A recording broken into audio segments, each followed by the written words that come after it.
Part 1. Why Words Disappear and How Memory Really Works. Picture this moment. You are walking into a grocery store in the United States. You see signs, you hear conversations, you recognize many English words. But when you try to speak, some words disappear.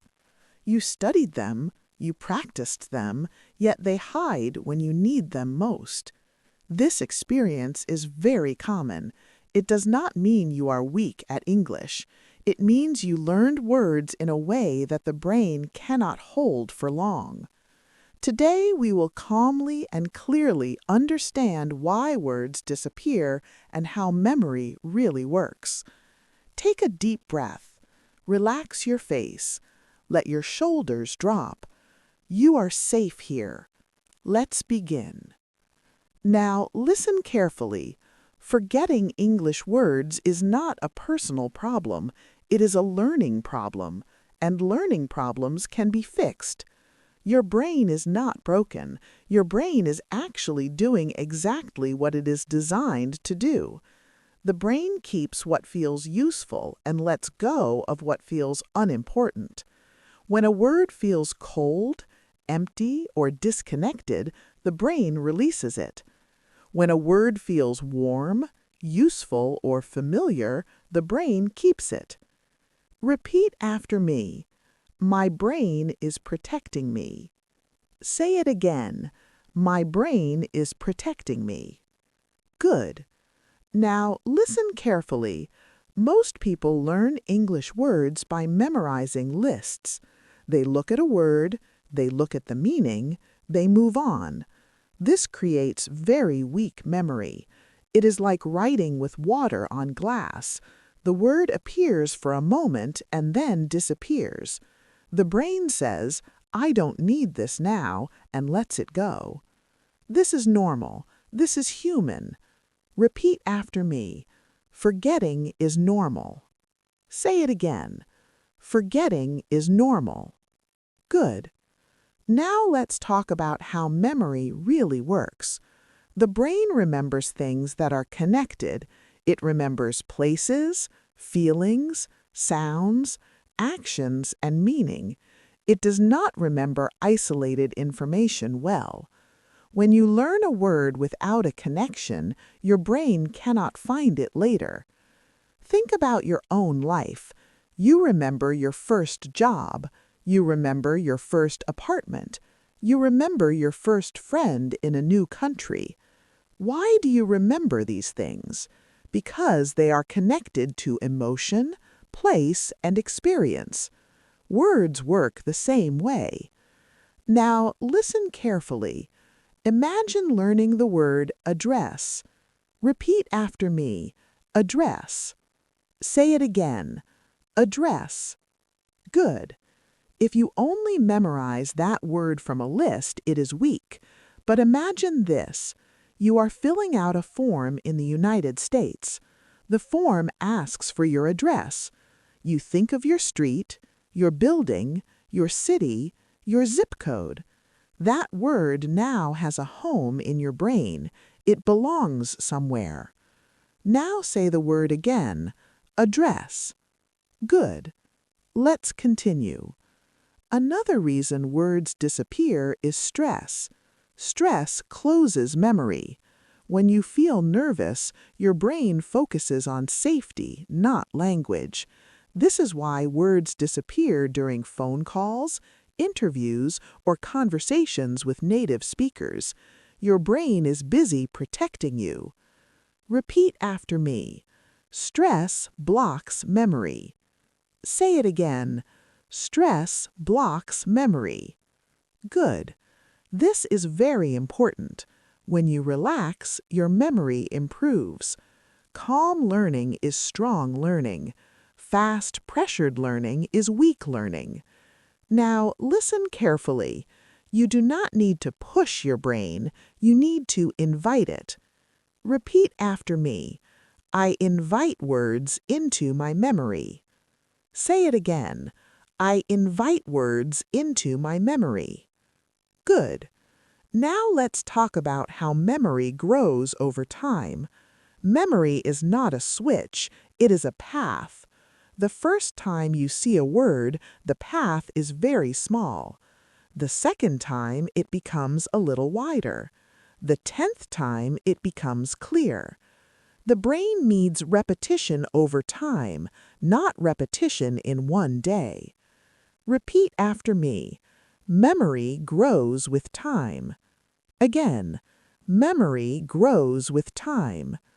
Good. Many learners feel frustrated because they forget words after one day. This is normal. Forgetting is part of remembering. When you forget and then remember again, the memory becomes stronger. Now repeat after me. Forgetting helps memory grow. Again, forgetting helps memory grow. Good. Let's continue. Now listen carefully. There are two kinds of memory: short memory and deep memory. Short memory holds words for tests. Deep memory holds words for life. Short memory comes from cramming. Deep memory comes from meaning. We are not learning English for a test. We are learning English for real life. Repeat after me. I am learning English for real life. Again, I am learning English for real life. Good. Now think about a simple word. Parking. Repeat after me. Parking. Again, parking. If you live in the United States, this word is everywhere.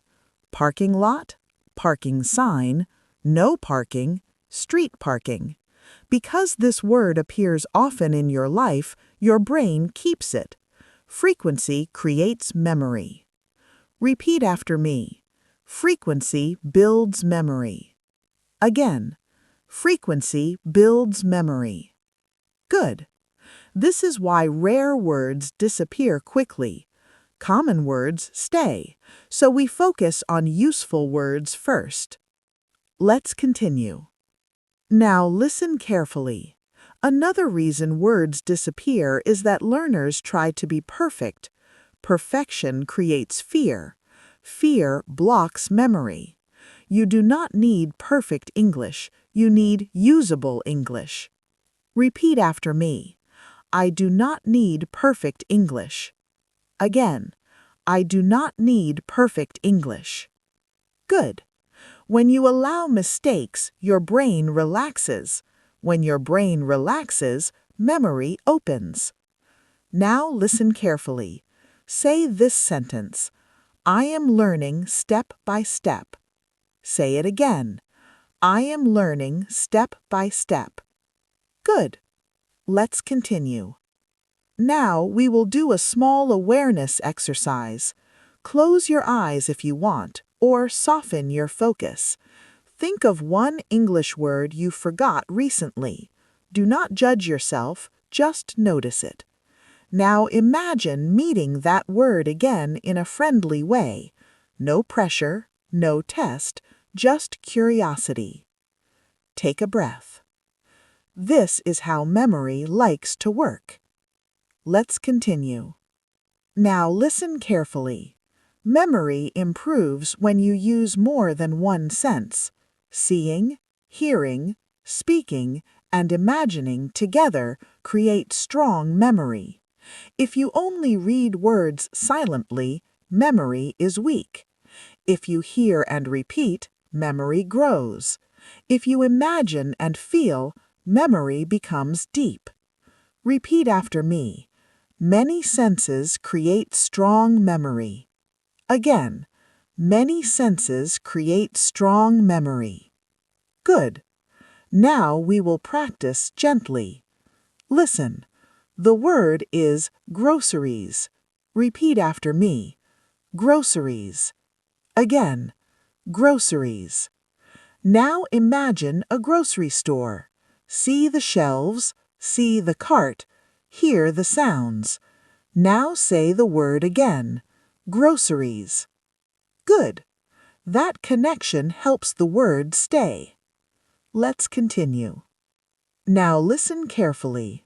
Another reason words disappear is lack of use. The brain keeps what it uses. If you do not speak a word, the brain thinks it is unnecessary. Repeat after me. Use keeps words alive. Again, use keeps words alive. Good. You do not need a partner. You can speak alone. You can describe your actions. This keeps words active. Say this sentence after me. I am opening the door. Say it again. I am opening the door. Good. Simple sentences build memory. Let's continue. Now listen carefully. Do not rush learning. Speed feels productive, but slow learning lasts longer. Slow repetition allows the brain to build strong paths. Repeat after me. Slow learning is strong learning. Again, slow learning is strong learning. Good. Now we will talk about one very important idea. Memory needs kindness. When you criticize yourself, memory closes. When you encourage yourself, memory opens. Repeat after me. Kindness helps learning. Again, kindness helps learning. Good. Now listen carefully. Say this sentence slowly. I am proud of my effort. Say it again. I am proud of my effort. Good. This mindset changes everything. Let's continue. Now we will do a longer practice. Listen first, then repeat. I forget words sometimes, and that is okay. Now repeat. Good. When I see a word again, it becomes stronger. Now repeat. Good. My brain learns better when I am calm. Now repeat. Very good. This kind of repetition trains both memory and confidence. Let's continue. Now listen carefully. Memory is not about talent, it is about method. People who remember everything usually learned words with meaning and use, not lists. Repeat after me. Memory is about method. Again, memory is about method. Good. You can change your method, and when you change your method, your results change. Let's continue. Now think about this. Children learn language without memorizing lists. They hear words again and again in context. They use words before they understand rules. This is natural learning. Repeat after me. Natural learning works best. Again, natural learning works best. Good. We will use this approach in the next parts. Let's continue. Now listen carefully. Before we end this part, I want you to remember one thing. Words disappear because they were never fully invited into your life. When you connect words to life, they stay. Repeat after me. Words stay when they belong. Again, words stay when they belong. Good. Take a slow breath. Notice how calm you feel. This calm state is where memory grows. In the next part, we will learn how to connect English words to daily American life so they stay with you naturally. For now, rest your mind. You did well today. Thank you for learning with English Teaching Friends. Please subscribe.